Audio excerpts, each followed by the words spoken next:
Hi, so we're going to be looking at the Filmasound amplifier and also not only the Filmasound amplifier, the speakers as well. And this is really just, let me just turn this off. This is really just kind of using this amplifier for the last 2-3 years, and probably 3 or 4 years actually, and just sort of you know, telling you some tips and tricks and what works for me, and you know, all the things just to really just milk the sound. This is an EL84 Filmasound, but you can also use some of these kind of ideas for your 6v6 Filmasound, and also a small amp. If you've got a small amp, these are all kind of things you might want to try out, you know. So the first thing is really the speaker cabinet, which is a very cheap speaker, you know, all things considered. It's pretty cheap. I got this for £100 off eBay. It's a Hughes and Kettner 1x10. Now, why did I want a 1x10? Because these, like a 15 watt amp for me, it really does react with the speaker, a 10-inch speaker, just beautifully. There's something that magical that happens, you know.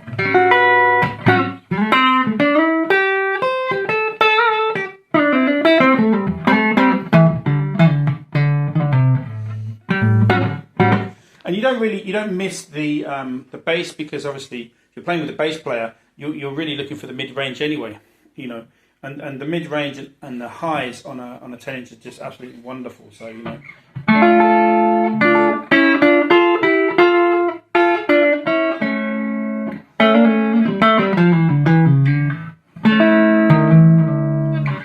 So that's really, you know, just that chimey.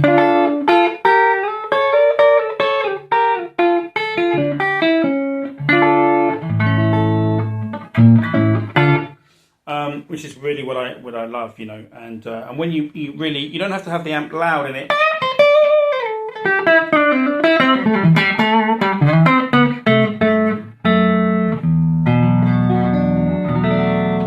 So I'm going to tell you how I ring the last sort of ounce of tone out of this thing. Is basically trying different speakers, okay? Because we're in the 10-inch world now, you know. And you know, things are slightly different, and that was kind of new to me. The 10-inch world was new. In fact, I actually did try. Let me just show you this. So the first 10-inch speaker I had was a Jensen. Okay, that was okay. When I bought this cab, actually, I bought it with this Celestion. So those two were ceramic speakers. They were okay, you know. You're talking 30 watts. They were just okay, but they didn't really do much to the sound. So then I managed to get hold of a Reverend Alltone speaker from America.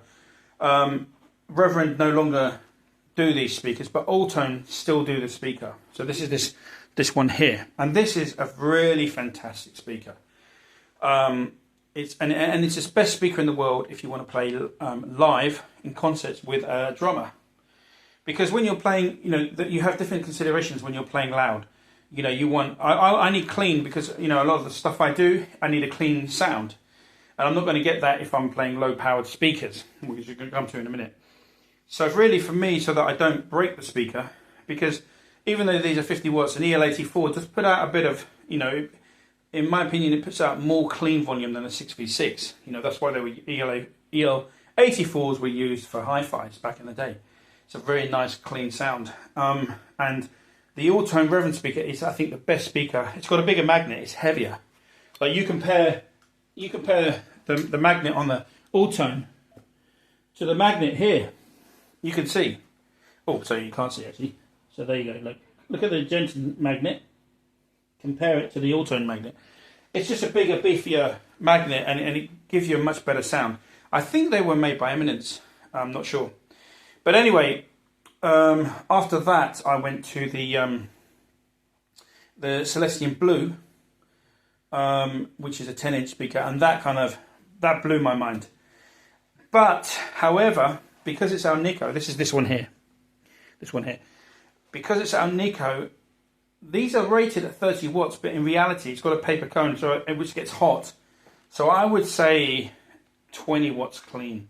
If you're going to push this EL84 into overdrive, then you might break that speaker. So what I tend to do is I use it's got a blue in this, so this is a blue at the moment.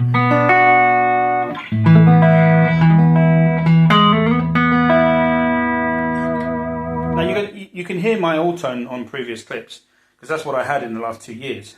But I've just put a blue speaker in here. I've also got another cab with 3 blues in it for this amp as well, but that's another story.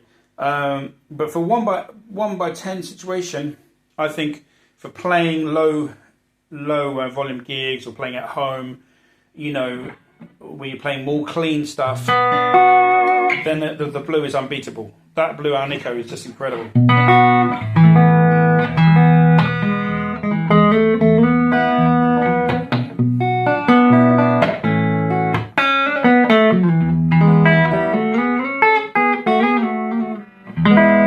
So, you know, it's got a real chimey sort of vibe to it, and it really does. I mean, I've got no reverb. There's no reverb. I'm just one lead into this amp, and as you can hear, it's just chimed.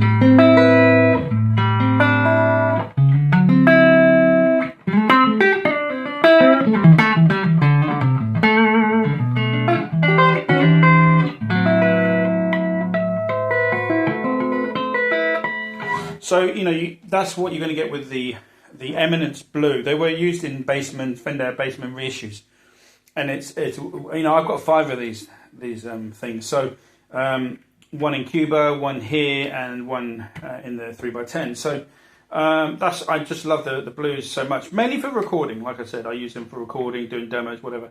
And then if I'm going out, so for example, I've got a gig in London Saturday with the Compadres, my cumbia Cuban band, and that I'm going to put the Reverend in there, the all-tone speaker, because it's just more powerful and it's not going to blow. I've got more confidence in that to get up to a nice clean, louder clean sound, you know. So there you go. That's my kind of 2 cents in regards to speakers. Now looking at the actual amplifier itself, let's just move this here. So this is mainly if you've got an EL84, but here in this position here, the preamp, we've got an EF86, and I've tried. It's definitely worth having a few. So I've tried 3 or 4 in here, and the one particular one that I'm using here really did bring the amp into you know, into another sort of zone. So definitely, if your amp's got an EF86, definitely, you know, buy 3 or 4 of them, NOS, old one, doesn't matter, and just try them, just swap them out and see what happens. You know, and you can definitely milk some more tone out of that. I'm a big fan of Millard. So in this one here, this V1, if you want to call it V1 there, because there's 2. This is an EF86, 212 AX7s. This one here is a Mullard. V2, I don't even know what that is, but I don't think that really matters. In my experience in V2, it doesn't really matter so much what you got in there. Mainly that V1 position, that makes more of a difference. The rectifier tube, which I think it's an EZ, can't even remember what it's called now, an EZ 80, EZ 81, EZ, yeah, whatever, you tell me. But it's on here, the American designation is 6CA4. I think it's an EZ 81, but anyway, that one is a Mullard. Again, makes a massive difference. You know, it swaps them around. I've got 3 or 4 of them. I swap them around. The Mullard, you know, brought the amp to life. You know, that chime. And then I've got some Hungarian tungsten EL84s, and they run hot. You know, most EL84 amps do run hot compared to a 6v6.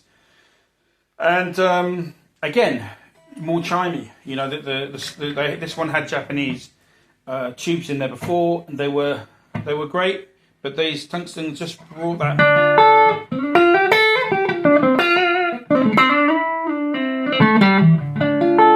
I'm just looking for that sound where you don't need reverb, you don't need anything, where you can just play the amp.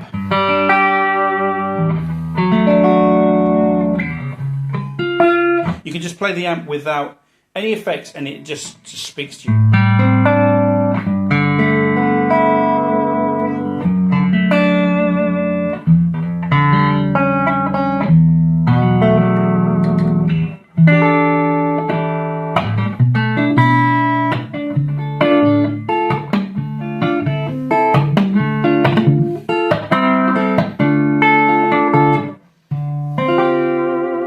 So there you go. That's my 2 cents on how to just get the last sort of ounce of tone out of your amplifier. And you can kind of see, by the way, I'm playing my telly here with original Dynasonics and a 60s Bigsby. Really just to get the most out of your equipment, it's just really, you know, try. They don't have to be NOS valves, you know. A lot of my valves are second hand. They were probably in a radio or something, and then somebody's put them on eBay. And then you just have a little kind of inventory of valves or tubes, as you call them in America, and you just swap them out, and then you're going to hit the right voltage for the amp, and then it's going to bloom, and you're going to see a big change, you know, because this amp was a little bit dead when I first got it. I had a 1x12, and it was dead, and I was disappointed.